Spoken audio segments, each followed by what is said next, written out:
अस्सलाम वालेकुम। आज हमारा टॉपिक था diffusion of innovation by Roger, यानी कि रोजर ने डिफिजन ऑफ इनोवेशन को किस तरह डिफ़ाइन किया है। सबसे पहले हम इनोवेशन की बात कर लेते हैं। इनोवेशन इन्वेंशन से निकला है। इन्वेंशन मीन्स आज़ाद, कोई चीज़ माशरे में नई हो। तो इनोवेशन उस जो नई आज़ाद है उसकी आगे मॉडल या उसमें आगे क्या तब्दीलियाँ आई हैं, इस चीज़ को हम इनोवेशन कहते हैं। यानी कि नया आइडिया, नई सोच या लोगों के सोचने का तरीक़ेकार को चेंज करना, लोगों का बिहेवियर टूवर्ड दी थिंग्स। ठीक है, इसमें मटेरियल और नॉन मटेरियल दोनों थिंग आ जाएंगी। फॉर एग्ज़ाम्पल, एक मोबाइल जब ईजाद हुआ था तो वो किस टाइप का था और उसमें आस्ता आस्ता क्या क्या फ़ीचर ऐड होते रहे। फिर उसमें टच फ़ोन आ गया, फिर उसमें एंड्रॉयड आ गया, फिर एंड्रॉयड का आगे कंपटीटर iOS आ गया।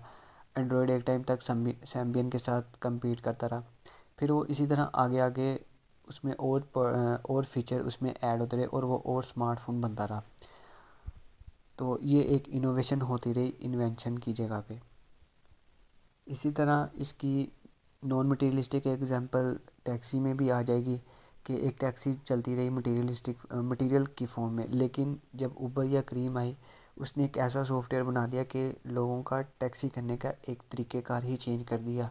यानी कि नॉन मटेरियलिस्टिक सॉफ्टवेयर, एक सॉफ्टवेयर बनाया और एक बहुत बड़ी यानी कि कंपनी बन गई और लोगों की ज़िंदगी में उन्होंने आसानी पैदा की।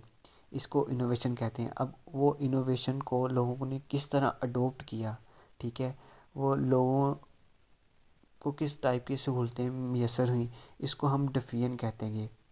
यानी कि इनोवेशन को अडोप्ट करने का तरीका डिफिजन होगा।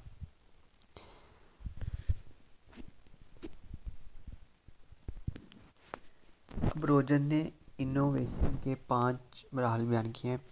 यानी कि जो हमने चीज़ इनोवेशन की है, लोगों को उसके बारे में कितना नॉलेज है, लोगों का उस चीज़ के बारे में एटीट्यूड क्या है, लोग कितनी देर में उसको ख़रीदने का डिसीजन या फ़ैसला कर रहे हैं और उनकी उस प्रोडक्ट्स या उस इनोवेशन का लोगों की ज़िंदगी पर क्या असरअंदाज हो रहा है और इसका कोई असर या उसको फ़ायदा भी लोगों को हो रहा है, इसका कोई एविडेंस भी है।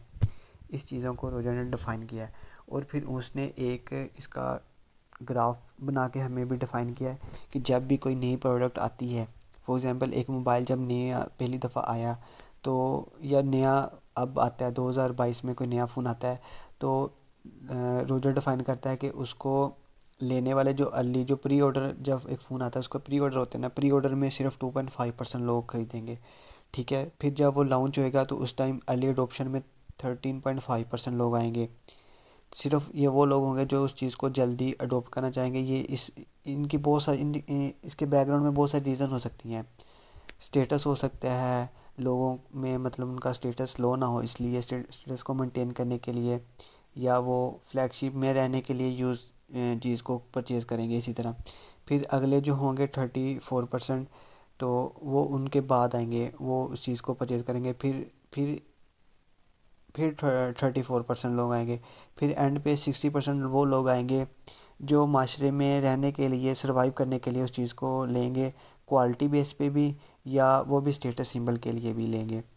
लेकिन ये 60% लोग एक प्रोडक्ट की क्वालिटी को भी डिफ़ाइन कर रहे होते हैं कि ये किस तरह की प्रोडक्ट है, क्या वाकई इस पे इसका लोगों की ज़िंदगी पर असरअंदाज हो रहा है या नहीं हो रहा। ये ग्राफ हम एज अ पॉलिटिक्स भी दे सकते हैं कि जब एक नई पार्टी आती है, फॉर एग्जांपल पीटीआई जब शुरू में है तो अर्ली अडोप्शन में सिर्फ 2.5% हो गए, फिर 30.5% हो गए। फिर ग्रुप यानी कि ए होगा जो 34% वाले लोगों का होगा। फिर ग्रुप बी होगा, बी वो ग्रुप होगा जो जिनको मतलब समझने में थोड़ी देर लगी होगी। फिर ग्रुप सी होगा, फिर वो लोग होंगे जो बहुत बाद में आए, जो या इस ग्रुप जो सी में होगा वो ये चीज़ भी डिफ़ाइन करे होंगे कि नहीं नहीं, इसमें इस चीज़ लेने का कोई फ़ायदा नहीं है, इसका जो अल्टरनेटिव है या इसके जो मद्दे मुकाबल पार्टी है, पॉलिटिक्स पार्टी, वो इससे ज़्यादा अच्छी है, तो वो इस चीज़ को भी डिफ़ाइन कर रहे होंगे। अब हम देखेंगे कि एक इनोवेशन को एक माशरे में अडोप्ट करने के लिए कितना टाइम लेता है। सबसे पहले आ जाएगा बी अडोप्ट ए, यानी कि अगर ए जो पर्सन ए है अगर उसको एक चीज़ अडोप्ट करने के लिए 10 दिन लगे हैं तो बी पर्सन को 10 दिन नहीं लगेंगे, उसको या 20 दिन लगेंगे या 15 दिन लगेंगे। यानी कि ये चीज़ डिफ़ाइन करती है कि उसको टाइम कितना लगेगा। फिर आ जाएगा कि उस इनोवेशन को अडोप्ट करने के लिए जो उसका डिसीजन है या टाइम टेकिंग टाइम है वो कितना लग रहा है, फैसला करने में उसको कितनी देर लग रही है। जो बी पर्सन है उसको अवेयरनेस कब मिली, ए पर्सन को तो चले जल्दी मिल गई, बी पर्सन को कितनी देर में अवेयरनेस मिली है। और इसके जो मेन 3 फैक्टर हैं जो इस इनोवेशन को लेने के लिए उसको मोटिवेट किया वो क्या थे। फिर है कि उस डिसीजन को प्रोसेस यानी कि उसको प्रैक्टिकल करने में क्या चीज़ें आई। फिर होगा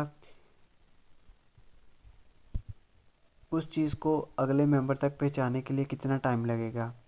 और फिर एंड पे पॉइंट आ जाएगा कि एक इन्वेंशन आ गई, फिर इनोवेशन आ गई, फिर वो इनोवेशन में इनोवेशन लाने के लिए यानी कि एक मॉडल आ गया तो फिर अगला मॉडल जब आएगा उसमें कितना टाइम लग रहा है, उस टाइम को मैनेज कर रहा है कस्टमर या नहीं कर रहा है, इस चीज़ को भी देखा जाता है। एंड पे हम सोशल सिस्टम बता देंगे कि एक जो इनोवेशन आती है वो माशरे में किन लोगों के लिए होती है। फॉर एग्ज़ाम्पल अगर एप्पल है तो वो सिर्फ एलीट क्लास लोगों को डिफ़ाइन करता है, वो लोअर या मिडिल क्लास के लिए नहीं होती चीज़।